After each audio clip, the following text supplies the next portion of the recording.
अरे पार्टनर, ऐसा काहे मुंह लटकोला बड़ा हो है? अरे तोरा खातिर नौकरी छूटल कौन बड़का बात बा? साहब बकलोले हुए कह रहे हैं ये टेंशन नौकरी के ना छोकरी के हा माने मैटर लबेरिया का है। हाँ कौन कौन है?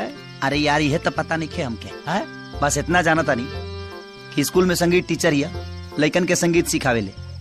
तो ल धरा ये टेंशन के रामबाण, बाकी हमरा पे छोड़ दा। ये हट, एगो तो नौकरी से हाथ धो बैठे नहीं हम, और ऊपर से दारू पी के जाए घरे तो बाबूजी बिना पलिस वाला जूता से मार के पीट फाड़ दिए। अरे पार्टनर, ओकरा उपाय भी खोज निकाला हूँ।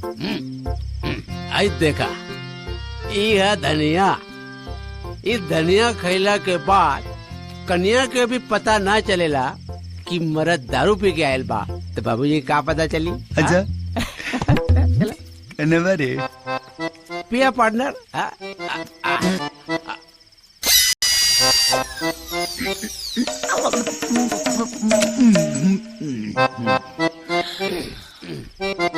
पार्टनर एगो बात पूछी? पूछा।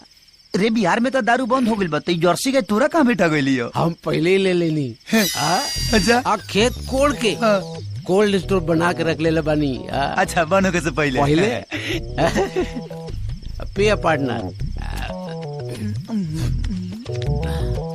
पार्टनर ढेर रात हो गई बा, चल घर चल। घर चला पार्टनर। तू बैठा। पार्टनर नहीं, तू बैठा। हम चलावता नहीं। तोरा आदत नहीं खेनू दारू पिए के, तू निशा में दिशा भुला जीबा। हम चलावता नहीं, बैठा। पार्टनर बैठ गेला। पार्टनर को बात पूछी? पूछा। कमाल के साइकिल चलाओ यार, एकदम ढांचा के एहसास नहीं के हो।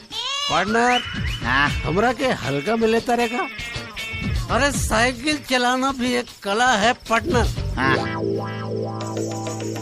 लेकिन पार्टनर कुछ देर से साइकिल चलावता नहीं, लेकिन वो आगे वाला गछिया ना पीछे जाता, ना हमने के आगे जाता नहीं जा। समझ में नहीं आ रहा है पार्टनर।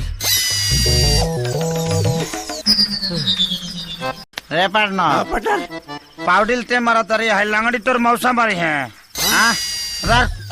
मार ऐसा? अब गलती तो आदमी से ना होगा पार्टनर। छोड़ बैठ पीछे। धर धनिया धर। पार्टनर घर। पार्टनर धनिया।